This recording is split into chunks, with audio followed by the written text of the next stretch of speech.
너 같은 며느리는 이 집에 필요 없어. 당장 나가. 아버님, 제가 뭘 잘못했습니까? 15년을 모셨는데. 15년? 그래. 15년 동안 내 돈만 노렸지. 이제 우리 민지 씨가 계시니까 며느리 넌 필요 없단 말이야. 시아버지 뒤에서 젊은 간병이 미소를 짓고 있었습니다. 저는 이렇게 쫓겨날 줄은 꿈에도 몰랐습니다. 아침 8시 시댁 현관문 앞에 섰습니다. 주머니에서 열쇠를 꺼내는 손길이 자연스러웠습니다. 15년째 해오던 일이었으니까요. 열쇠를 돌리고 문을 열고 아버님 왔어요? 하고 인사하는 것. 하루도 빠짐없이 해온 일상이었습니다. 시어머니가 돌아가신 게 5년 전입니다. 그때부터 저는 매일 이 집을 드나들었습니다. 아침 식사 준비하고 약 챙겨드리고 청소하고 빨래하고 병원 가는 날이면 하루 종일 병원 대기실에서 시아버지를 기다렸습니다. 며느리니까요. 당연한 일이라고 생각했습니다. 문을 열고 들어서는데 집안이 이상했습니다. 평소보다 깨끗했어요. 현관 신발도 가지런히 정리돼 있고 공기 중에 은은한 방향제 냄새가 났습니다. 제가 뿌린 것도 아닌데. 아버님, 아침 드세요. 오늘은 아버님 좋아하시는 북어국 끓였어요. 시아버지는 거실 소파에 앉아 텔레비전만 보고 계셨습니다. 식탁은 쳐다보지도 않으셨어요. 배 안 고파. 평소에는 제가 만든 북어국 좋아하셨는데 아버님, 약 드셔야 하니까 조금이라도 드세요. 시끄러워. 내가 배 안 고프다잖아. 그 순간 가슴이 덜컥 내려앉았습니다. 시아버지가 저한테 소리를 지르신 건 처음이었거든요. 5년 동안 단 한 번도 없었습니다. 오히려 며느리 고생이 많다며 늘 감사하다고 하셨던 분이었는데 뭐가 잘못됐나? 혹시 제가 실수한 게 있나 싶어서 머릿속으로 어제 일과를 되짚어봤습니다. 식사 시간 놓친 것도 없고 약도 제대로 챙겨드렸고 특별히 잘못한 게 없었는데요. 저는 부엌으로 들어가 설거지를 시작했습니다. 물소리에 묻혀서 2층에서 들리는 소리가 희미하게 들렸습니다. 민지 씨, 물 좀 가져다 줄래요? 민지 씨, 시아버지 목소리였는데 부드러웠습니다. 아까 저한테 하셨던 그 날카로운 목소리가 아니라 마치 손녀한테 말하듯 다정한 목소리였어요. 네, 아버님. 금방 가져다 드릴게요. 여자 목소리가 들렸습니다. 젊은 여자, 밝고 경쾌한 목소리였어요. 누구지? 저 여자는 누구야? 저는 물기도 닦지 않은 손으로 계단을 올라갔습니다. 시아버지 방문이 살짝 열려 있었습니다. 안을 들여다보니 젊은 여자가 시아버지 이불을 개고 있었습니다. 30대로 보였습니다. 단정한 흰색 블라우스에 청바지, 긴 생머리를 뒤로 묶고 있었고 화장기 없는 얼굴이 맑았습니다. 예뻤어요. 아주 예뻤습니다. 누구세요? 제 목소리가 떨렸습니다. 왜 떨렸을까요?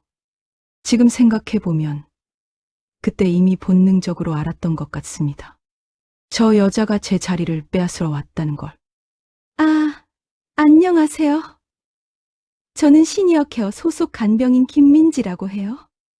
아버님 간병을 맡게 됐어요. 환하게 웃었습니다.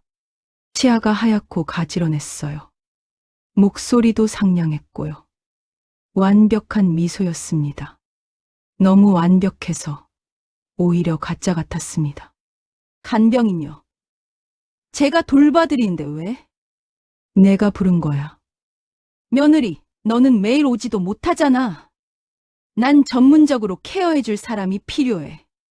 저 매일 왔었는데요. 매일요. 하루도 빠짐없이. 명절도, 제 생일도, 심지어 제가 감기 걸렸을 때도 왔습니다. 그런데 매일 오지도 못한다니요. 하지만 저는 아무 말도 하지 못했습니다. 시아버지 앞에서 반박할 수 없었어요. 그게 며느리니까요. 민지라는 여자가 제 쪽으로 다가왔습니다. 가까이서 보니 향수 냄새가 났어요. 은은한 장미향, 비싼 향수였습니다. 며느님은 편히 쉬세요. 제가 다 알아서 할게요. 식사, 청소, 약 관리까지요. 걱정 마세요. 마치 자기도 이 집 식구인 것처럼, 저보다 더 가까운 사람인 것처럼 보이려는. 아니에요. 제가 해야죠. 며느린데. 됐어. 민지 씨한테 맡기면 돼. 너는 너네 집이나 잘 챙겨. 그 말이 귓가에 맴돌았습니다. 저는 천천히 계단을 내려왔습니다. 현관에서 신발을 신으면서 뒤를 돌아봤습니다. 2층에서 시아버지와 민지가 나누는 대화 소리가 들렸어요. 웃음소리였습니다. 시아버지가 웃고 계셨어요. 저한테는 한 번도 보여주지 않았던 환한 웃음이었습니다. 집으로 돌아오는 내내 머릿속이 복잡했습니다. 내가 뭘 잘못했나? 시아버님이 왜 저렇게 차갑게 대하시지? 15년 동안 한 번도 느껴본 적 없는 감정이었습니다. 다음 날도 시댁에 갔습니다. 가지 말까 고민했지만 결국 발걸음이 향했어요. 습관이었습니다. 15년의 습관은 쉽게 끊어지지 않았어요. 현관문을 열쇠로 열었습니다. 그런데 안에서 들리는 소리에 발이 멈췄습니다. 아버님, 정말 유머 감각이 넘치세요. 그래? 민지 씨가 좋아하니까 나도 기분이 좋네. 웃음소리였습니다. 환하고 경쾌한 웃음. 저는 천천히 거실로 들어갔습니다. 시아버지와 민지가 나란히 소파에 앉아 예능 프로그램을 보고 있었어요. 시아버지는 웃고 계셨습니다. 손뼉까지 치면서요. 몇 달 만에 처음 보는 모습이었습니다. 아버님, 왔어요. 시아버지의 얼굴이 싹 굳었습니다. 왔어. 그게 전부였습니다. 다시 텔레비전 화면만 보셨어요. 아까 그렇게 환하게 웃으시더니 내가 뭘 잘못했길래. 가슴이 답답했습니다. 숨이 막힐 것 같았어요. 하지만 티 낼 수 없었습니다. 며느리니까 참아야 했어요. 민지가 벌떡 일어났습니다. 며느님 오셨네요. 점심 차려드릴게요. 제가 할게요. 아니에요. 제 일이에요. 며느님은 거실에서 쉬세요. 제 일이라고 했습니다. 15년 동안 제 일이었던 게 이제 저 여자의 일이 됐습니다. 저는 거실 구석에 앉았습니다. 시아버지와 같은 공간에 있는데도 완전히 투명인간이 된 것 같았어요. 시아버지는 절 쳐다보지도 않으셨습니다. 부엌에서 민지의 콧노래가 들렸습니다. 물 흐르는 소리, 도마 위에서 칼질하는 소리, 모두 제가 해왔던 소리들이었는데 이제 다른 사람이 내고 있었습니다. 아버님, 된장찌개 청양고추 넣어도 될까요? 그럼. 민지 씨가 하는 건 다 맛있어. 청양고추. 아버님은 매운 거 못 드시는데. 말하려다 입을 다물었습니다. 어차피 들어주지 않으실 테니까요. 점심상이 차려졌습니다. 민지가 만든 음식이었어요. 된장찌개, 고등어구이, 나물 몇 가지. 정갈했습니다. 맛있어 보였어요. 저보다 잘하는 것 같았습니다. 자, 아버님, 맛있게 드세요. 민지 씨 손맛은 정말 최고야. 우리 며느리는 이런 정성이 없어. 숟가락을 들던 손이 멈췄습니다. 정성이 없다고요? 매일 아침 6시에 일어나서 시댁 식사 준비하러 왔습니다. 겨울에는 손이 트고 여름에는 더워서 땀 흘리면서도 했습니다. 시어머니 투병하실 때는 밤새 병원에서 간호했어요. 장례식 때는 3일 동안 눈 한 번 제대로 못 붙이고 상주 노릇했습니다. 그게 정성이 아니라고요? 목구멍이 막혔습니다. 밥이 넘어가지 않았어요. 식사 중에 말 걸지 마. 소화 안 돼. 제가 뭘 말했나요? 아무 말도 안 했는데. 그냥 숟가락 든 것뿐인데. 저는 그날 밥을 제대로 먹지 못했습니다. 억지로 몇 술 떠먹고는 설거지를 하겠다고 일어났어요. 며느님, 설거지는 제가 할게요. 쉬세요. 이제 설거지조차 못하게 했습니다. 저는 가방을 들고 집을 나왔습니다. 계단을 내려오면서 뒤를 돌아봤어요. 2층 창문으로 민지의 모습이 보였습니다. 시아버지 방 커튼을 정리하고 있었어요. 마치 자기 집인 것처럼. 그날 밤 남편에게 전화했습니다. 여보, 요즘 아버님이 이상해. 갑자기 간병인을 들이시더니 나한테는 너무 차가워. 아버지가 편하신 대로 하시게 놔둬. 간병인이 있으면 당신도 편하잖아. 편하다고요? 저는 전혀 편하지 않았어요. 그게 아니라 뭔가 느낌이 이상해. 그 간병인이 당신 질투하는 거야? 간병인한테 질투. 남편은 제가 질투한다고 생각했습니다. 질투가 아니야. 뭔가 잘못됐다는 게 느껴진다고.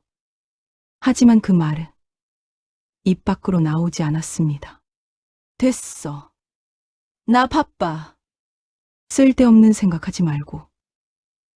전화가 끊겼습니다. 쓸데없는 생각이라고 했습니다. 제 불안이, 제 감정이 쓸데없다고. 저는 핸드폰을 내려놓고 천장을 올려다봤습니다. 어두운 침실. 혼자였습니다. 남편은 늦게 들어올 거예요. 요즘 매일 늦게 들어옵니다. 아무도 내 말을 안 들어줘. 시아버지도, 남편도. 그날 밤 잠을 이루지 못했습니다.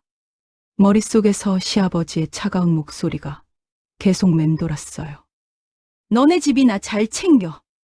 민지 씨 손맛은 정말 최고야. 우리 며느리는 이런 정성이 없어. 우리 며느리. 마치 남인 것처럼. 대체 왜?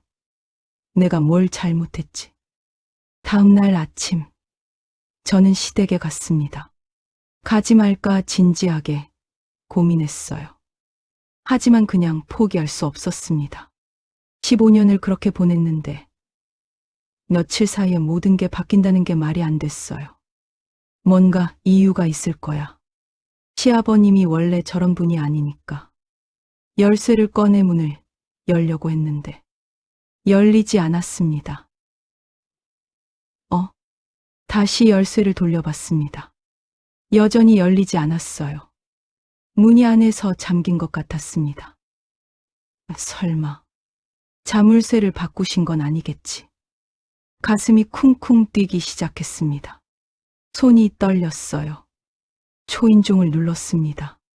1번, 2번, 3번. 한참 후에 문이 열렸습니다. 민지였어요. 며느님, 오셨네요. 아버님께서 오늘은 좀 무슨 일이에요? 왜 문을 안 열어주세요? 아버님이 오늘은 피곤하시대요. 좀 쉬고 싶으시다고. 피곤하다고? 매일 문 열어드렸는데 오늘만 갑자기 피곤하다고요? 그럼 제가 조용히 있을게요. 그냥 들어갈게요. 제가 안으로 발을 내디디려는 순간 민지 씨, 그 사람 들어오지 못하게 해. 그 사람이라고 하셨습니다. 며느리도 아니고 이름도 아니고 그냥 그 사람. 심장이 멎는 것 같았습니다. 아버님, 저예요. 며느리예요. 알아. 그러니까 들어오지 말라고. 당신은 이제 이 집에 올 필요 없어.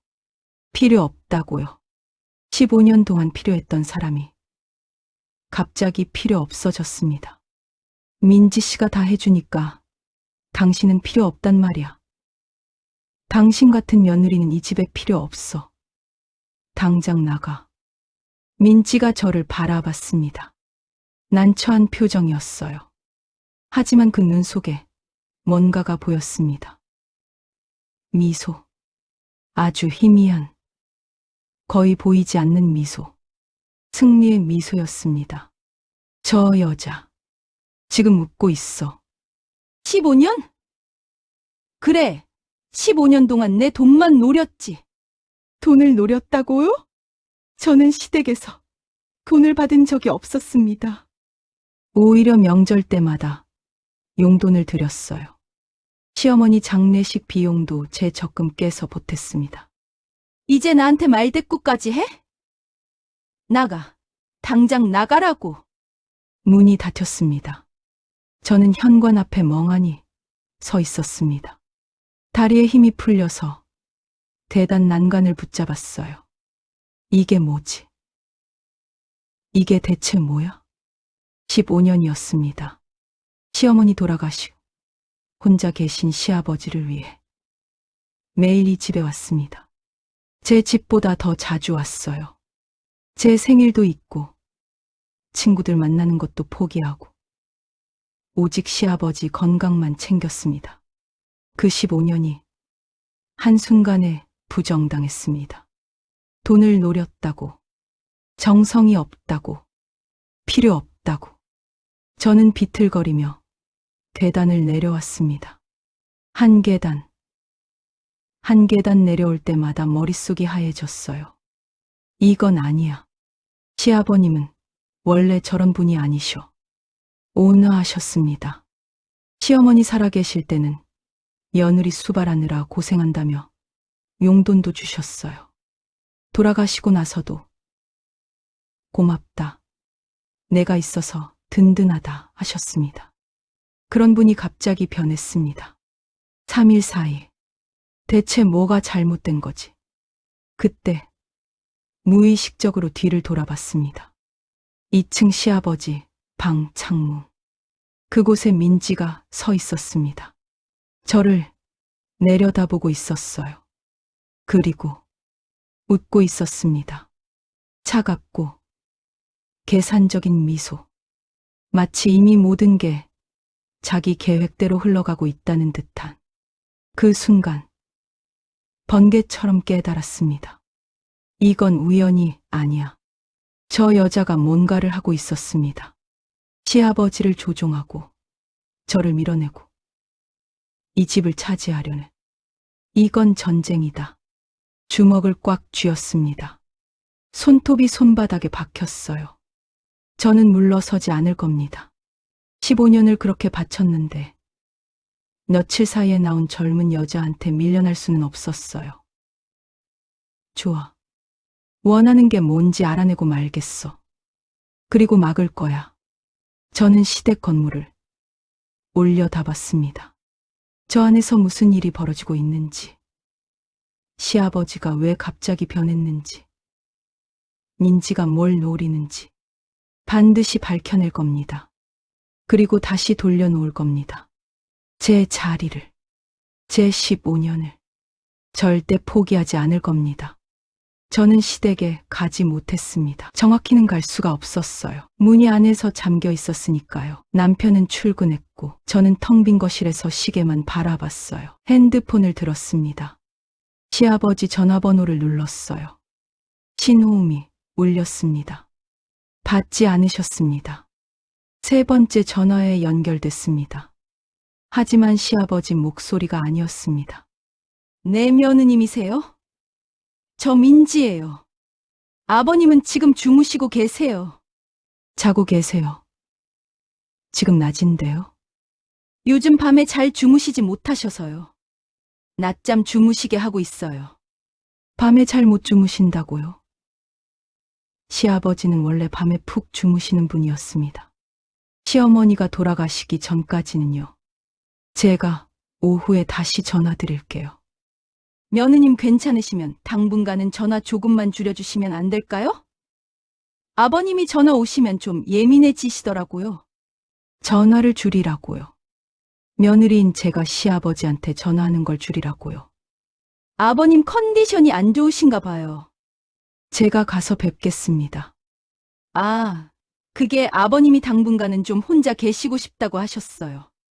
스트레스 받지 않게 조용히 지내고 싶으시대요. 스트레스. 제가 스트레스라는 뜻이었습니다. 전화를 끊었습니다. 손이 떨렸습니다. 핸드폰을 쥔 손에 힘이 들어갔어요. 화면이 휘어지는 게 느껴졌습니다. 눈물이 차올랐거든요. 아니야. 울면 안 돼. 아직 울 때가 아니야. 눈물을 억지로 참았습니다. 눈을 감고 숨을 깊게 들이마셨어요. 그런데 머릿속에서 간병인의 목소리가 계속 맴돌았습니다. 밝고 상냥한 목소리. 그 목소리 속에 숨어 있던 차가운 무언가. 저 여자가 시아버지 전화를 받았어요. 며느리인 제가 아니라 간병인인 저 여자가요. 뭔가 잘못됐어요. 뭔가 심각하게 잘못되고 있었습니다. 나흘째 되던 날, 남편에게 다시 말했습니다. 밤 11시였어요. 남편이 늦게 들어왔습니다. 피곤한 얼굴이었어요. 현관에서 신발을 벗으면서 한숨을 쉬었습니다. 여보. 응. 왜? 아버님한테 전화해봐. 요즘 이상해. 무슨 소리야? 아버지 건강하시잖아. 아니야. 뭔가 이상해. 나한테 전화도 안 받으시고, 집에도 못 들어가게 하고, 간병인 있으니까 괜찮을 거야. 당신이 너무 신경 쓰는 거 아니야? 그 간병인 말이야. 뭔가 수상해. 시아버님을 완전히 장악한 것 같아. 장악. 그게 무슨 소리야? 간병인이 환자 돌보는 게 당연한 거잖아. 아니야. 정말로 이상하다고. 시아버님이 갑자기 나한테 돈 노렸다고 하시고. 남편이 돌아봤습니다. 짜증 섞인 표정이었어요.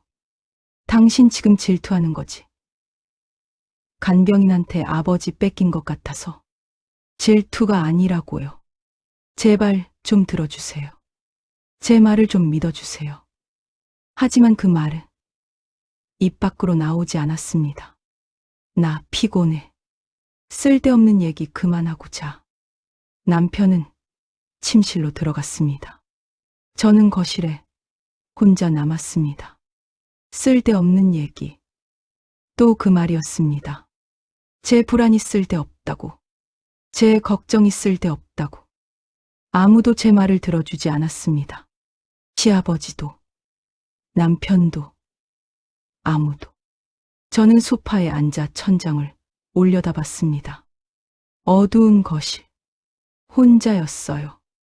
15년 동안 이 가족을 위해 뭘 했나 싶었습니다. 시어머니 돌아가시고, 시아버지 혼자 계실까봐 매일 시댁에 갔어요. 남편은 바쁘니까 제가 해야 한다고 생각했습니다. 그런데 지금은 뭔가요? 쓸데없는 사람 취급받고 있었어요. 핸드폰을 꺼냈습니다. 시아버지 번호를 다시 눌렀어요. 받지 않으셨습니다. 세 번째 전화를 걸었을 때, 네, 간병인 민지였습니다. 왜 자꾸 제 시아버님 전화를 받으세요? 아버님이 전화 소리에 깜짝깜짝 놀라시더라고요. 그래서 제가 대신 받아드리고 있어요. 그럼 시아버님 바꿔주세요. 지금 주무시고 계세요. 낮에도 주무신다고 하셨잖아요. 밤에는 안 주무세요. 요즘 수면 패턴이 불규칙하셔서요. 걱정 마세요. 제가 잘 돌봐드리고 있으니까요. 제가 잘 돌봐드리고 있으니까요. 그 말이 귀에 박혔습니다. 마치 저보다 자기가 더 잘한다는 것처럼. 이제 저는 필요 없다는 것처럼. 전화를 끊었습니다. 가슴이 답답했습니다. 숨이 막힐 것 같았어요. 뭔가 해야 했습니다. 이대로 있을 수 없었어요. 다음 날 아침, 저는 시댁으로 갔습니다. 이번에는 초인종을 누르지 않았어요. 그냥 문 앞에 서서 기다렸습니다. 누군가 나오기를. 30분쯤 지났을 때 문이 열렸습니다. 간병인 민지였습니다. 쓰레기 봉투를 들고 나오더니 저를 보고 깜짝 놀랐어요. 며느님이시네요? 언제부터 여기 계셨어요? 시아버님 뵙고 싶어서요. 아, 그게 오늘은 좀. 제가 간병인을 지나쳐 안으로 들어가려고 했습니다. 그런데 간병인이 제 앞을 가로막았어요. 며느님 정말 죄송한데요. 아버님이 오늘은 안 된다고 하셨어요. 비켜주세요. 제가 직접 여쭤볼게요. 안 돼요. 민지의 목소리가 날카로워졌습니다. 순간이었어요. 금방 다시 부드러운 목소리로 돌아왔지만요. 죄송해요.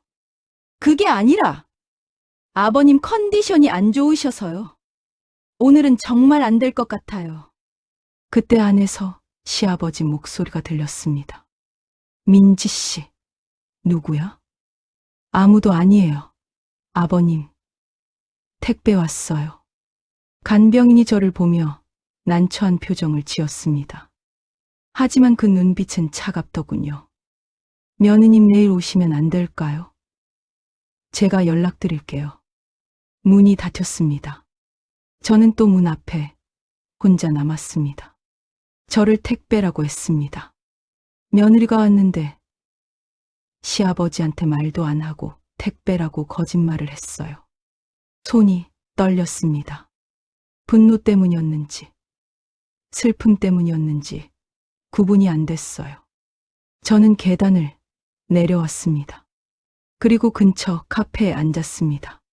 시댁이 보이는 자리였어요. 커피를 시켰지만 마시지 않았습니다. 그냥 창밖만 바라봤어요.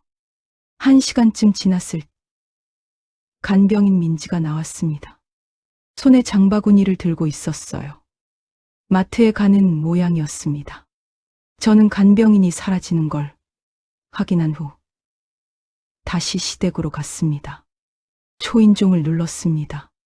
한참 후에 문이 열렸습니다. 시아버지였습니다. 아버니. 시아버지는 저를 보더니 얼굴을 찌푸렸습니다. 왜 또 왔어? 아버님 뵙고 싶어서요. 요즘 연락이 안 되셔서. 민지 씨한테 말 안 들었어? 당분간 오지 말라고 했잖아. 아버님 왜 그러세요? 제가 뭘 잘못했어요? 시아버지가 한숨을 쉬었습니다. 그리고 낮게 말했어요. 너 때문에 머리 아파. 민지 씨는 조용히 일만 하는데 당신은 자꾸 와서 난리야. 난리라고요? 저는 난리를 피운 적이 없었어요. 그냥 시아버지 안부를 묻고 싶었을 뿐인데. 아버님, 제가 언제 난리를. 됐어. 그만 가봐. 민지 씨 오기 전에 가라고. 문이 닫혔습니다. 또 문이 닫혔어요. 저는 그 자리에 멍하니 서 있었습니다. 너 때문에 머리 아프다고 하셨어요. 민지는 조용한데 저는 난리라고요. 15년 동안 단 한 번도 들어본 적 없는 말이었습니다. 눈물이 났습니다. 이번에는 참을 수 없었어요. 눈물이 볼을 타고 흘러내렸습니다. 저는 계단에 주저앉았습니다. 울었어요. 소리내서 울지는 못했습니다. 그냥 눈물만 흘렸어요. 얼마나 앉아 있었을까요? 발소리가 들렸습니다. 올려다보니 간병인이 장바구니를 들고 계단을 올라오고 있었어요. 아직 여기 계셨어요? 눈물 자국을 얼른 닦았습니다. 하지만 이미 다 보였을 거예요. 간병인이 제 옆을 지나가면서 말했습니다. 어머님 이러시면 안 되는데 아버님이 힘들어하세요. 그리고 올라갔습니다. 문이 열리고 닫히는 소리가 들렸어요. 안에서 시아버지와 민지가 대화하는 소리가 희미하게 들렸습니다. 민지 씨 왔어요? 장 잘 봤어요? 그 뒷말은 들리지 않았습니다. 하지만 알 수 있었어요. 저를 비교하고 계셨다는 걸. 저는 일어났습니다. 집으로 돌아왔어요. 현관문을 열고 들어서는데 다리에 힘이 없었습니다. 거실 바닥에 그대로 주저앉았어요. 머릿속이 하얘졌습니다.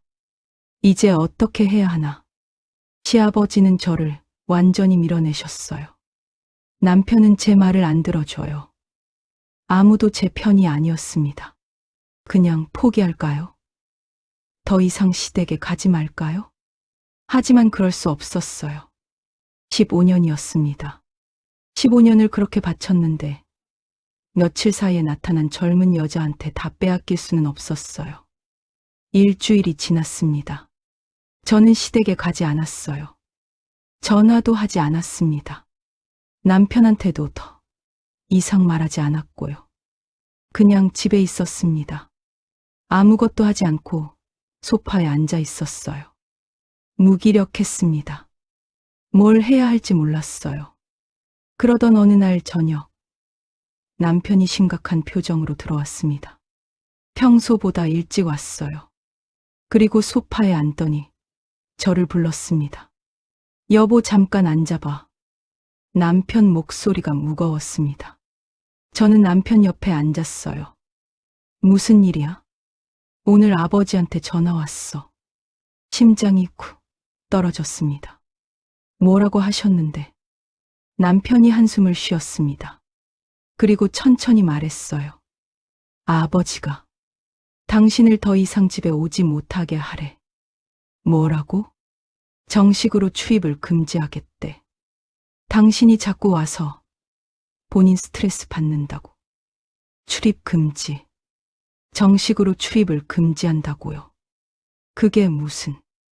나는 며느리인데. 나도 놀랐어. 근데 아버지가 완전히 화나신 것 같더라고. 당신 때문에 밤잠도 못 주무신대. 내가 뭘 했는데. 나는 아무것도 안 했어. 목소리가 높아졌습니다. 남편이 저를 진정시키려고 손을 들었어요. 알아. 근데 아버지가 그렇게 말씀하시니까. 당분간은 좀 가지 마. 당분간. 얼마나? 모르지. 아버지 기분이 풀릴 때까지. 그럼 나는 뭐야? 15년 동안 모신 며느리가 갑자기 출입 금지야. 남편이 대답하지 않았습니다. 저는 소파에서 일어났어요. 숨이 막혔습니다. 아버지가 또 뭐라고 하셨는데. 남편이 머뭇거렸습니다. 말해봐. 아버지가 당신을 이 집에서 내보내라고 하셨어. 세상이 멈췄습니다. 뭐라고? 당신을 며느리로 인정할 수 없대. 그러니까 이혼하라고. 이혼. 시아버지가 아들한테 며느리를 내보내라고 하셨어요. 이혼하라고 하셨습니다. 미쳤어? 시아버님이 왜 갑자기?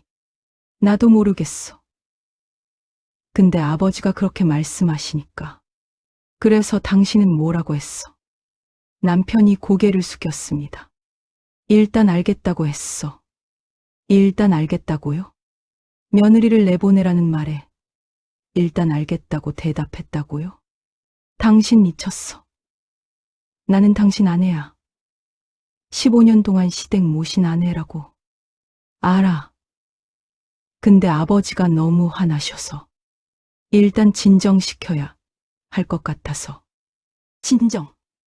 나는 어떻게 되는데? 나는 목소리가 떨렸습니다. 몸이 떨렸어요. 남편이 저를 붙잡으려고 했지만 뿌리쳤습니다. 손 대지 마. 침실로 들어가 문을 닫았습니다. 그리고 침대에 앉았어요. 온몸이 떨렸습니다. 이혼. 시아버지가 이혼하라고 하셨어요. 왜요? 제가 뭘 잘못했길래요? 15년이었습니다. 15년 동안 시댁을 위해 살았어요. 제 인생을 바쳤습니다. 그런데 갑자기 나타난 젊은 간병인 때문에 이혼까지 당해야 한다고요.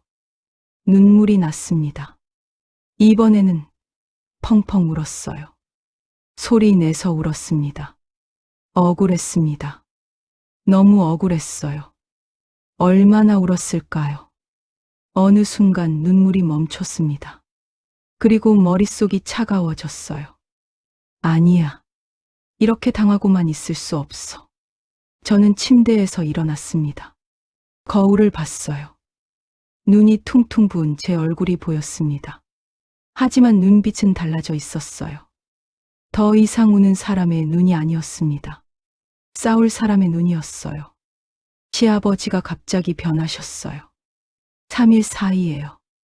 민지가 온 후로요. 우연일 리 없었습니다. 분명 저 여자가 뭔가를 하고 있었어요. 시아버지를 조종하고 있었습니다. 어떻게든요. 제가 알아낼 겁니다. 어떻게 하는지, 무슨 목적인지. 그리고 막을 겁니다. 저는 핸드폰을 꺼냈습니다. 시아버지 주치의 선생님 번호를 찾았어요. 병원에 전화해야겠어요. 시아버지 약 처방전을 확인해야 합니다. 뭔가 변한 게 있을 거예요. 분명히요. 민지가 시아버지한테 뭘 하고 있는지 밝혀낼 겁니다. 그리고 제 자리를 되찾을 겁니다. 15년을 그냥 포기할 수는 없었어요. 저는 더 이상 당하지 않을 겁니다. 다음 날 아침 병원에 전화했습니다. 내 환자 보호자이신가요? 네. 김성우 환자 보호자입니다. 며느리인데요. 최근에 처방약이 바뀐 게 있는지 확인하고 싶어서요. 확인해 보겠습니다. 최근 3주 전에 처방이 일부 변경됐네요. 간병인분이 오셔서 수면제 추가 처방 받으셨어요. 숙면제요. 시아버지는 원래 잠을 잘 주무시는 분이었는데요. 수면제요. 누가 요청했나요? 간병인 김민지 씨가 오셔서 환자분이 불면증이 있다고 하셔서요. 민지가 거짓말을 한 겁니다. 그럼 다른 약은요? 혈압약 용량도 조금 조정됐습니다. 간병인분께서 환자분이 어지러워하신다고 해서요. 전화를 끊었습니다. 민지가 약을 바꿨어요. 의사 몰래요. 시아버지가 요청한 게 아니라 민지가 요청한 겁니다. 수면제와 혈압약. 이 조합이 뭔가 이상했어요. 저는 노트를 꺼내 적기 시작했습니다. 민지가 온 날짜, 시아버지가 변하기 시작한 날짜, 약이 바뀐 날짜, 모두 연결돼 있었습니다. 저녁에 시댁 근처로 갔습니다. 카페에 앉아 시댁 건물을 지켜봤어요. 7시 30분. 민지가 나왔습니다. 퇴근하는 모양이었어요. 버스 정류장으로 걸어갔습니다. 저는 민지가 탄 버스를 확인했어요. 143번. 다음 날도 같은 시간에 갔습니다. 민지는 또 7시 30분에 나왔어요. 같은 버스를 탔습니다. 규칙적이었어요. 매일 같은 시간에 퇴근했습니다. 그럼 아침은요? 다음 날 아침 일찍 시댁 근처로 갔습니다. 카페가 아직 안 열어서 근처 편의점에서 커피를 사서 벤치에 앉았어요. 8시 정각. 민지가 나타났습니다. 시댁 건물로 들어갔어요. 8시 출근. 7시 30분 퇴근. 저는 노트에 적었습니다. 일주일 동안 관찰했습니다. 민지의 동서, 출퇴근 시간, 점심에 마트 가는 시간, 모든 걸 기록했어요. 그리고 어느 날, 민지가 퇴근하고 30분 후에 시댁으로 갔습니다. 창문으로 불빛이 보였어요. 시아버지는 거실에 계셨습니다. 저는 옆 건물 계단에 숨어서 지켜봤어요. 9시쯤. 시아버지 방 불이 꺼졌습니다. 주무시는 모양이었어요. 너무 일러요. 시아버지는 원래 11시에 주무시는 분이었는데요. 수면제 때문일까요? 다음날 대담한 계획을 세웠습니다. 민지가 퇴근한 후 시댁에 가는 거예요. 시아버지께 직접 물어봐야 했습니다. 7시 40분. 민지가 퇴근하는 걸 확인했어요. 저는 10분을 기다렸다가 시댁으로 갔습니다. 초인종을 눌렀습니다. 시아버지가 문을 여셨어요. 또 왔어? 아버님 잠깐만 말씀드릴 게 있어요. 민지 씨한테 말 안 들었어. 오지 말라고. 아버님 요즘 약 드시는 거 있으세요? 시아버지가 멈칫했습니다. 약? 원래 먹던 거 먹지. 수면제는요? 새로 드시는 약 있으세요? 수면제. 그게 뭐? 시아버지가 갑자기 머리를 감싸 쥐었습니다. 어지러워. 시아버지가 비틀거렸어요. 제가 부축했습니다. 아버님 괜찮으세요?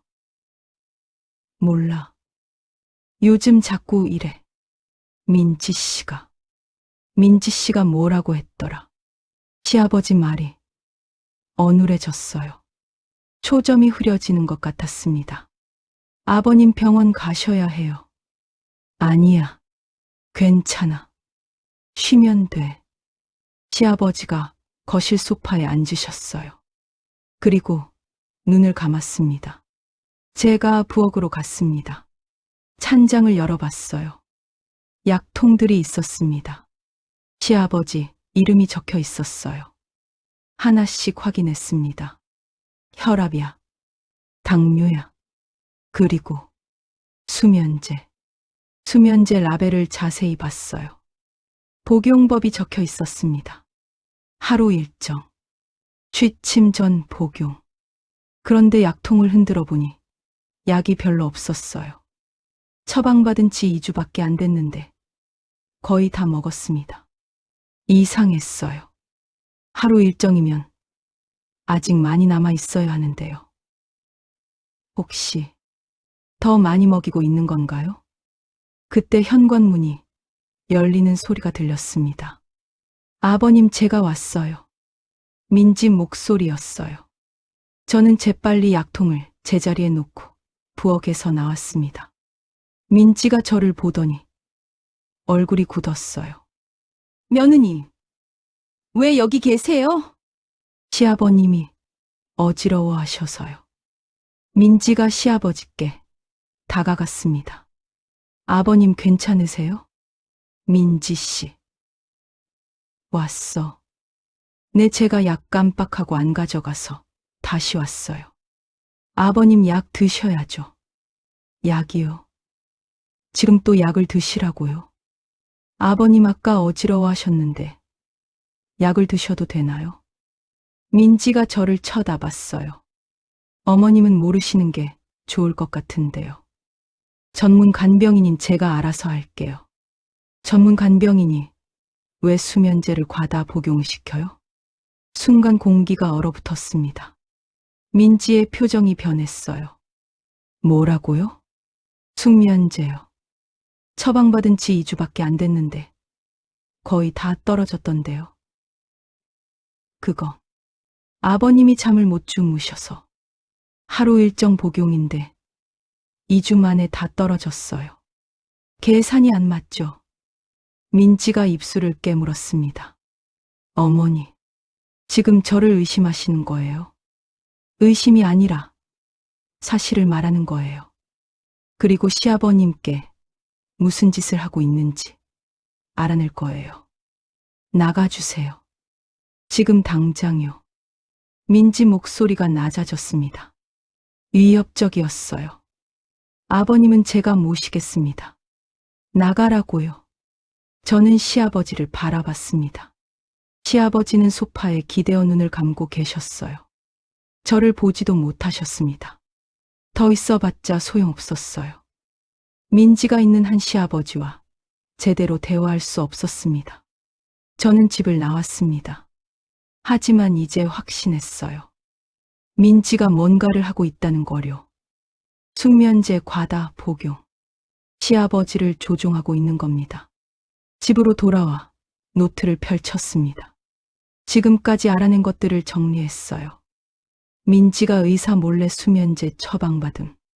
수면제를 과다하게 복용시키고 있음. 시아버지가 어지러워하고 정신이 흐릿함. 민지가 시아버지 전화를 가로채고 출입을 통제함. 그리고 어제 들은 대화가 떠올랐어요. 시아버지와 민지가 나눈 대화.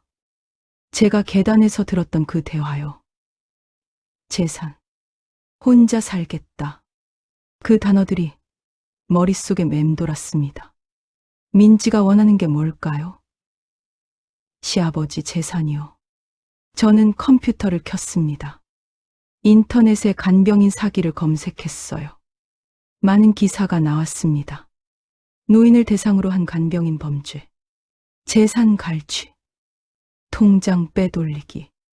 사례들을 읽으면서 근골이 오싹해졌어요. 민지도 그런 건가요? 시아버지 재산을 노리는 건가요? 저는 노트에 계획을 적기 시작했어요. 민지의 동선을 더 자세히 파악할 것. 시아버지와 나누는 대화를 녹음할 것. 약을 증거로 확보할 것. 그리고 결정적으로 민지가 누군지 알아낼 것. 저는 핸드폰을 들고 시니어 케어 센터에 전화했습니다. 네, 시니어 케어입니다. 안녕하세요. 김민지 간병인에 대해 알고 싶은데요. 김민지요. 저희 센터에 그런 이름의 간병인은 없는데요. 전화기를 쥔 손이 굳었습니다. 네. 없다고요? 네. 확인해봤는데 저희 소속이 아니네요.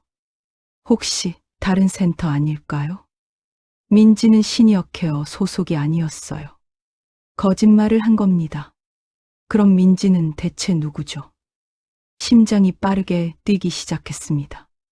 이건 단순한 간병인 문제가 아니었어요.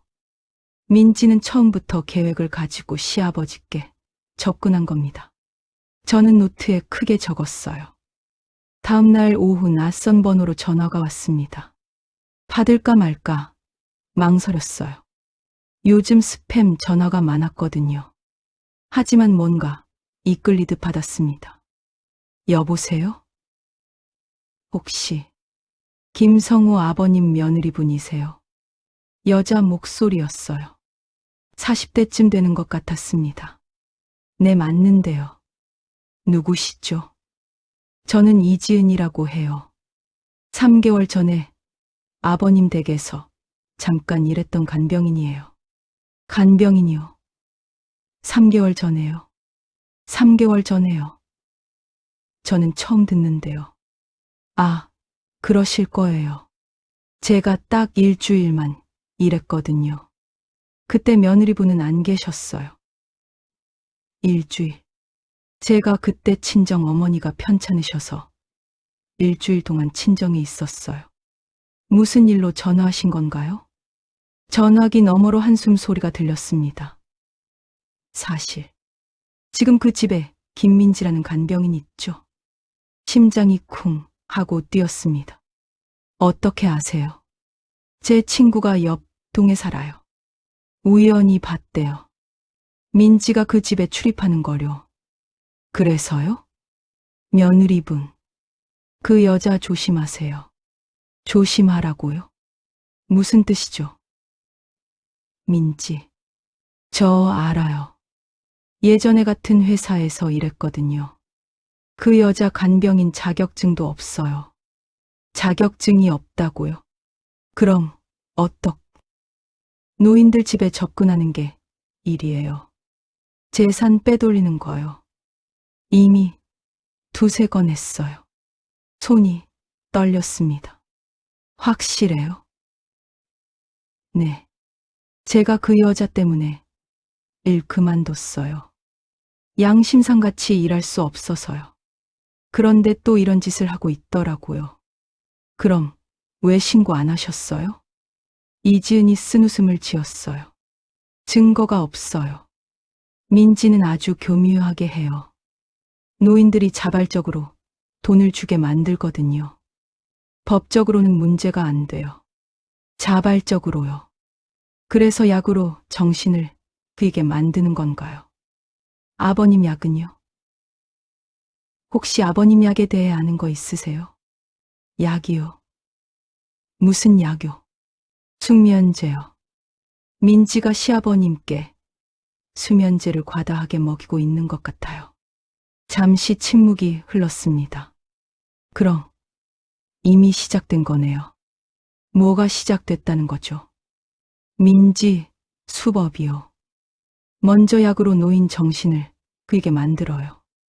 그 다음에 가족들을 멀리하게 만들고요. 그리고 혼자 있을 때 통장이랑 도장을 챙겨요. 등골이 오싹해졌습니다. 그럼 지금 시아버님이 위험해요. 빨리 막아야 해요. 근데 조심하세요. 민지가 눈치채면 더 빨리 움직일 거예요. 어떻게 해야 하죠? 증거를 모아야 해요. 민지가 뭘 하는지 확실한 증거요. 그리고 병원에 가서 아버님 약을 다시 확인받으세요. 정확히 뭘 먹고 계신지요? 네, 알겠습니다. 그리고 며느리분, 혹시 제가 도와드릴까요? 네. 저도 양심에 걸려서요. 제가 그때 일주일이라도 있었는데 아버님한테 이런 일이 생기면 제가 도와드리고 싶어요. 고마웠습니다. 처음으로 제 편이 생긴 것 같았어요. 정말요. 고맙습니다. 제 번호 저장하세요. 필요하면 언제든 연락하세요. 그리고 민지, 동선이나 하는 짓들 다 기록하세요. 나중에 증거가 돼요. 전화를 끊었습니다. 손이 떨렸지만 이번엔 두려움 때문이 아니었어요. 희망 때문이었습니다. 저 혼자가 아니었어요. 이제 도와줄 사람이 생겼습니다. 저는 즉시 움직였습니다. 노트를 꺼내 이지은이 알려준 정보를 정리했어요. 약으로 정신 흐리게 만들기, 가족 멀리하게 만들기, 통장과 도장 챙기기. 지금 시아버지는 한 번과 두 번 단계에 있었어요. 그럼 곧 세 번이 오겠죠. 통장과 도장. 시아버지 통장은 어디 있을까요? 예전에는 시아버지 방 서랍에 있었어요. 하지만 지금은 민지가 관리하고 있을지도 몰라요. 확인해야 했습니다. 저는 다시 시댁 근처로 갔습니다. 민지가 퇴근하는 7시 30분을 기다렸어요. 7시 30분. 민지가 나왔습니다. 버스를 탔어요. 저는 15분을 기다렸다가 시댁으로 갔습니다. 초인종을 눌렀습니다. 시아버지가 문을 여셨어요. 아버님, 저예요. 아버님, 잠깐만요. 제가 중요한 얘기가 있어요. 시아버지가 한숨을 쉬었습니다. 민지 씨한테 혼나는데. 민지한테 혼난다고요? 시아버지가 간병인한테요? 아버님, 민지 씨가 뭐라고 했어요? 며느리가 자꾸 와서 내가 스트레스 받는다고 문 열어주지 말래. 시아버지 말이 어눌했어요. 약 때문이었습니다. 아버님, 요즘 밤에 약 몇 알 드세요? 약? 민지 씨가 주는 대로 2알인가 3알인가? 2-3알이요. 수면제를 2-3알씩이나요. 아버님, 그거 너무 많아요. 원래 1알만 드셔야 해요. 그래. 민지 씨가 잠 잘 자려면 이만큼 먹어야 한대. 민지가 거짓말을 하고 있었어요. 아버님, 통장은 어디 있어요? 통장. 민지 씨가 안전하게 보관한대. 심장이 철렁 내려앉았습니다. 민지 씨가 보관하고 있다고요? 나 깜빡깜빡해서. 민지 씨가 관리해 준대. 이미 시작됐어요. 민지가 통장을 가지고 있었습니다. 아버님 도장도요? 도장도. 같이. 끝났어요. 통장과 도장을 다 가져갔습니다. 아버님 그거 위험해요. 다시 찾아야 해요. 무슨 소리야. 민지 씨는 좋은 사람이야. 나한테 잘해줘. 시아버지는 이미 민지를 완전히 믿고 계셨어요. 그때 계단에서 발소리가 들렸습니다. 민지였습니다. 며느님 또 오셨네요. 민지 얼굴이 차갑게 굳어 있었어요. 며칠 전에도 말씀드렸잖아요. 오지 말라고요. 시아버님 통장이랑 도장 돌려드려요. 민지가 웃었어요. 비웃는 표정이었습니다. 통장이요. 아버님이 저한테 맡기신 거예요. 문제 있어요? 아버님이 정신이 온전한 상태에서 맡기신 거예요. 무슨 뜻이죠? 약 먹이면서 정신 못 차리게 만들고 통장 가져간 거잖아요. 민지 표정이 싸늘해졌습니다. 지금 저를 범죄자 취급하시는 거예요. 사실이잖아요. 증거 있어요? 증거. 민지가 그 단어를 강조했어요. 증거 없으면 함부로 말하지 마세요. 명예훼손으로 고소할 수 있어요.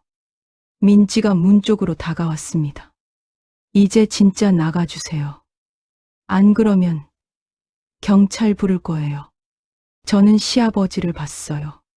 시아버지는 소파에 앉아 멍하니 계셨습니다. 저를 보지도 못하셨어요. 더 이상 여기 있어봤자 소용없었습니다. 저는 밖으로 나왔어요. 민지가 문을 쾅 닫았습니다. 집으로 돌아와 이지은에게 전화했습니다. 민지가 이미 통장하고 도장을 가져갔어요. 예상했어요. 빠르네요. 어떻게 해야 하죠? 은행 거래, 내역을 확인해야 해요. 며느리분이 보호자니까. 은행에 가서 요청하면 돼요. 네, 내일 바로 가볼게요. 그리고 녹음기 준비하세요. 민지랑 대화할 때 녹음해두면 나중에 도움돼요. 알겠습니다. 힘내세요. 우리가 이길 거예요. 전화를 끊고 창밖을 봤습니다. 어두운 밤이었어요. 하지만 이제 혼자가 아니었습니다. 이지은이라는 든든한 동맹이 생겼어요. 저는 노트에 적었습니다. 내일 할 일, 은행 방문 거래, 내역 확인, 녹음기 구입, 병원 방문 약 재확인. 민지와의 전쟁이 본격적으로 시작됐습니다. 하지만 이제 저는 준비됐어요. 반드시 이길 겁니다. 다음 날 아침 은행으로 갔습니다. 시아버지 계좌 거래, 내역 확인하고 싶은데요. 신분증하고 가족관계 증명서 있으세요? 서류를 제출했어요. 행원이 확인하더니 출력물을 건넸습니다. 거래 내역을 보는 순간 손이 떨렸어요. 지난 2주 동안 매일 50만 원씩 인출됐습니다. 총 700만 원이요. 이거 시아버님이 직접 인출하신 건가요? 창구 거래 내역이네요. 본인이 직접 오셔서 인출하셨어요. 본인이 직접이요. 시아버지는 혼자 은행에 못 오시는데요. CCTV 확인 가능한가요? 그건 경찰 요청이 있어야. 안 되겠어요. 일단 증거는 확보했습니다. 병원으로 갔습니다. 주치의 선생님을 만났어요. 선생님, 시아버님 약 좀 확인해 주세요. 제가 보기에 이상해서요. 어떤 점이요? 수면제를 너무 많이 드시는 것 같아요. 선생님이 차트를 확인하더니 고개를 갸우뚱했습니다. 이상하네요. 분명 1회 처방했는데 혹시 다른 약국에서 또 받으신 건 아닐까요? 확인 가능하세요? 선생님이 컴퓨터를 조작했어요. 여기 다른 병원에서도 처방받으셨네요. 같은 성분 수면제를요. 다른 병원에서요? 언제요? 2주 전이네요. 민지가 데려간 겁니다. 시아버지를 데리고 다른 병원에 가서 추가로 약을 받은 거예요. 이건 위험해요. 이렇게 과다 복용하시면 안 돼요. 바로 중단해야 하나요? 네. 그리고 가능하면 입원 치료가 필요할 수 있어요. 입원. 그래요. 시아버지를 입원시켜야 민지로부터 떼어놓을 수 있었어요. 저는 이지은에게 전화했습니다. 은행에서 700만 원 인출된 거 확인했어요.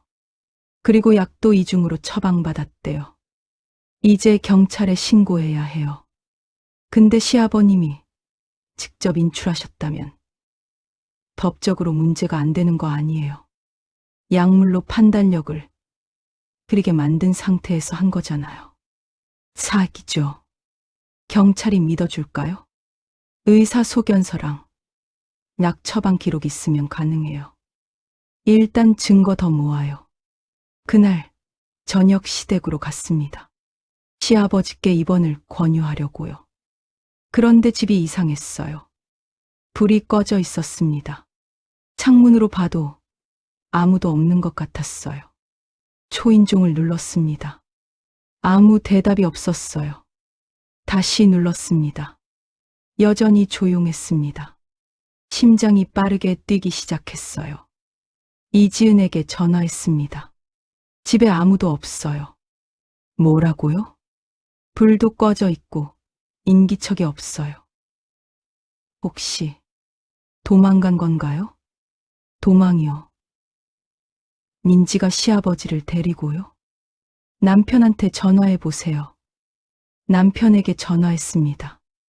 여보, 아버님한테 연락 왔어? 아니, 왜? 집에 아무도 없어. 어디 가셨나 봐. 나도 모르는데. 아버지 전화해봐. 시아버지 전화를 걸었습니다. 연결되지 않았어요. 꺼져 있었습니다. 밤새 잠을 못 잤습니다. 시아버지가 어디 가셨을까요? 민지와 함께요. 다음날 아침 남편에게서 전화가 왔어요. 아버지한테 문자 왔어. 뭐래? 당분간 연락하지 말래. 민지 씨랑 조용히 지내고 싶대. 민지 씨랑 조용히 지내고 싶다고요. 어디 계신지는 안 알려주셨어. 그럼 우리가 찾아야지. 아버지가 원하지 않으시는데 뭘 어떻게 해. 그냥 놔둬. 남편은 또 포기했어요. 저는 이지은에게 전화했습니다. 시아버지가 민지랑 어딘가로 가셨어요. 연락도 안 돼요. 예상했어요. 마지막 단계예요. 마지막 단계요? 완전히 고립시키는 거예요. 가족들 못 만나게 하고 재산 다 빼돌리는 거죠. 어떻게 찾죠? 신용카드 사용, 내역 추적하세요. 어디서 쓰는지 보면 위치 알 수 있어요. 카드 회사에 전화했습니다. 보호자라고 하니 내역을 알려줬어요. 어제 고속도로 휴게소에서 결제됐습니다. 그리고 모텔에서요. 주소를 확인했어요. 인천이었습니다. 인천이래요. 빨리 가세요. 늦으면 안 돼요. 저는 차를 몰고 인천으로 갔습니다. 모텔 주소를 찾아갔어요. 낡은 건물이었습니다. 주차장에 시아버지 차가 있었어요. 여기 계셨습니다. 저는 모텔 로비로 들어갔어요. 김성우라는 분 묻고 계신가요? 개인정보라. 제가 며느리입니다. 아버님 찾고 있어요. 주인이 난처한 표정을 지었어요. 305호에 계세요. 3층으로 올라갔습니다. 305 앞에 섰어요. 문을 두드렸습니다. 아버님, 저예요. 안에서 소리가 들렸어요. 민지 목소리였습니다. 누구세요? 문 열어요. 문이 열렸습니다. 민지가 서 있었어요. 얼굴이 차갑게 굳어 있었습니다. 어떻게 여기를? 제가 민지를 밀치고 안으로 들어갔어요. 시아버지가 침대에 앉아 계셨습니다. 멍한 표정이었어요. 아버니, 당신, 어떻게? 아버님 왜 여기 계세요? 집으로 가야죠. 간병인이 제 팔을 잡았습니다. 나가주세요. 아버님이 원하지 않으세요. 손 떼요. 그때 시아버지가 말했어요. 가죠. 가라고요. 며느리인 저보고요. 아버님 정신 차리세요. 저 여자가 아버님 약 먹이면서 정신 못 차리게 만들고 있어요. 무슨 소리야. 민지 씨는 좋은 사람이야. 시아버지는 완전히 간병인 편이었어요. 저는 방을 둘러봤습니다. 테이블 위에 서류들이 있었어요. 가까이 가서 봤습니다. 대출 신청서였어요. 시아버지 명의로요.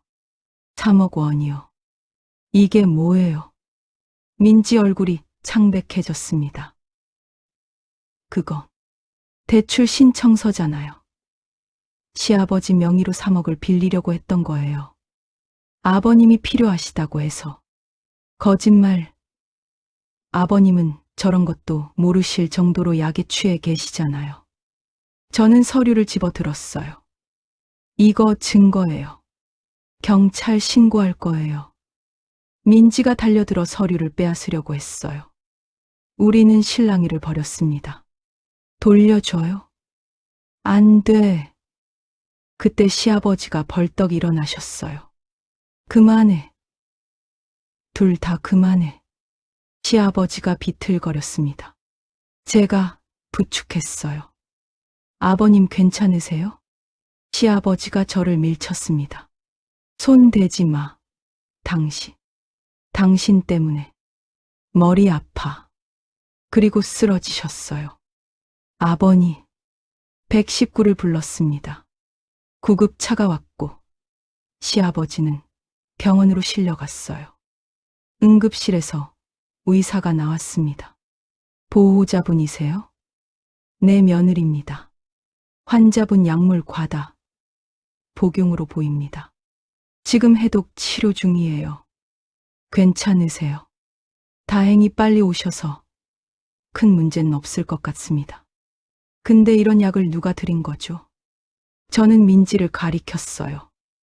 민지는 구석에 서 있었습니다. 저 사람이요. 간병인이라고 하면서 약을 과다 복용시켰어요. 의사가 간병인을 쳐다봤습니다. 정말인가요? 민지가 고개를 저었어요. 아니에요. 환자분이 잠을 못 주무신다고 해서. 거짓말이에요. 이 사람 간병인 자격증도 없어요. 그때 경찰이 들어왔습니다. 제가 119 부를 때 같이 신고했거든요. 신고 받고 왔습니다. 무슨 일이죠? 저는 가방에서 서류를 꺼냈어요. 대출 신청서요. 이 사람이 환자한테 약 먹여서 정신 못 차리게 만들고 재산을 빼돌리려고 했어요. 경찰이 서류를 받아봤습니다. 이게 환자 명의로 3억 대출 신청서예요. 그리고 이게 은행 거래 내역이에요. 2주 동안 700만 원이 인출됐어요. 간병인이 소리쳤어요. 환자분이 직접 하신 거예요. 약 먹여서 판단력 그린 상태에서요. 경찰이 간병인을 봤습니다. 동행하시죠. 조사 좀 받으셔야겠습니다. 민지 얼굴이 일그러졌어요. 증거 있어요? 제가 강제로 했다는 증거요? 저는 핸드폰을 꺼냈어요. 녹음 파일을 재생했습니다. 며칠 전에 민지와 대화할 녹음한 거였어요. 민지 목소리가 흘러나왔습니다. 통장이요. 아버님이 저한테 맡기신 거예요. 아버님이 정신이 온전한 상태에서 맡기신 거예요. 증거 있어요? 녹음이 끝났습니다. 경찰이 고개를 끄덕였어요. 일단 조사는 받으셔야겠네요. 민지가 체념한 표정을 지었습니다. 알았어요. 경찰이 간병인을 데리고 나갔습니다. 저는 그 자리에 주저앉았어요. 다리에 힘이 없었습니다. 끝났어요. 드디어 끝났습니다. 이지은에게서 전화가 왔어요. 어떻게 됐어요? 경찰이 민지 데려갔어요. 시아버님은 치료 중이세요. 잘하셨어요. 정말 잘하셨어요. 고마워요. 당신이 아니었으면 못했어요. 아니에요. 며느리분이 포기 안 하신 거예요. 전화를 끊고 경실로 갔습니다. 시아버지가 누워 계셨어요. 링거를 맞고 계셨습니다. 제가 들어가자 시아버지가 눈을 뜨셨어요. 아버님 저예요. 시아버지가 저를 보셨습니다. 이번엔 초점이 있었어요. 약이 빠져나가고 있었습니다. 며느리. 네, 아버니. 시아버지 눈에 눈물이 고였어요. 미안하다. 아버니. 내가 정신을 못 차렸구나. 너한테 그렇게. 시아버지가 울먹였습니다. 괜찮아요. 이제 괜찮아요. 민지가 나한테 뭐라고 했는지 기억이 안 나. 근데 너를 밀어냈어. 아버님 약 때문이었어요. 아버님 잘못이 아니에요. 15년을 나한테 잘해줬는데. 내가 돈을 노렸다고. 시아버지가 제 손을 잡았어요. 용서해다오. 며느리. 저도 눈물이 났어요. 아버니. 이제 괜찮아요. 정말 괜찮아요. 우리는 한참을 그렇게 있었습니다. 한 달이 지났습니다. 민지는 사기와 노인학대 혐의로 구속됐어요. 이지은의 증언도 도움이 됐습니다. 다른 피해자들도 나타났어요. 민지가 지금까지 5명의 노인을 속였다고 합니다. 시아버지는 완전히 회복하셨어요. 약을 끊고 나니 예전의 온화한 모습으로 돌아오셨습니다. 오늘은 시아버지가 퇴원하는 날이었어요. 저는 시아버지를 모시고 시댁으로 갔습니다. 집이다. 우리 집.